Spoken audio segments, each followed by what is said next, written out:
If you've never listened to Plant Talk Radio, our weekly gardening program hosted by Fred Hauer, you really should take a listen to the whole show.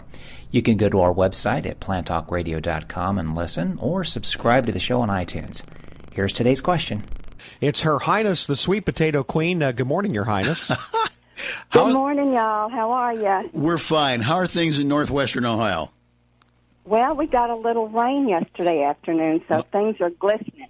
Yes. I wish I had, but as I said earlier, it just spotted my windshield, so I'm going to have to run up the water bill some more. How can we help you?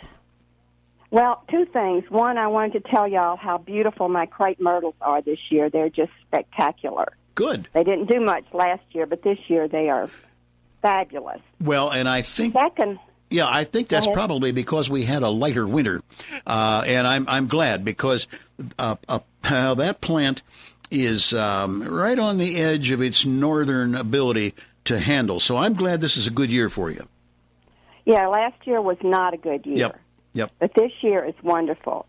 On the other hand, I have an angel's trumpet, and I've had this plant in the past. And I know it is a very heavy feeder, so I've treated it just like I always do. Mm-hmm. I have had one flower on it. Lots of seed pods develop, and then they just fall off. So I'm wondering what the problem could be. It's huge. I mean, it's huge. It gets fertilized all the time. Yeah, I don't have a definitive answer for you. I'm going to guess in that they form, then fall off, either of two things. And I'm going to just simply mention it could be a fungal disease, but I kind of doubt that. I'm going to bet that there's some sort of insect population that has built up, and it is perhaps even getting inside the flower bud as it is forming, so that by the time they are, well, effectively ready to flower, they actually have been eaten out from the inside. What you might do to try to verify this is take a couple of the buds, a couple that maybe have fallen off, a couple that look like they're ready to.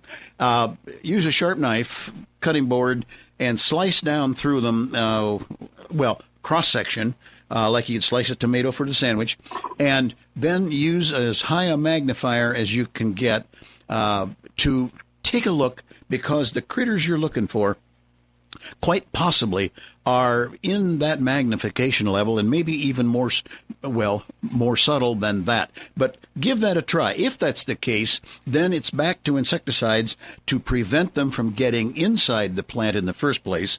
And cross your fingers, because that's the only two things I can think of that would be a problem to that sturdy a plant. Is it too late in the season to expect that maybe eventually we'll have some flowers? No, I don't think so. Okay. We have, I know those two have flowered right up until frost. So I think it's still worthwhile your time and trouble to try to, let's just say, straighten them out. And then also, garden center, experienced employee, take some in and see if they can give you a hand on what's happening.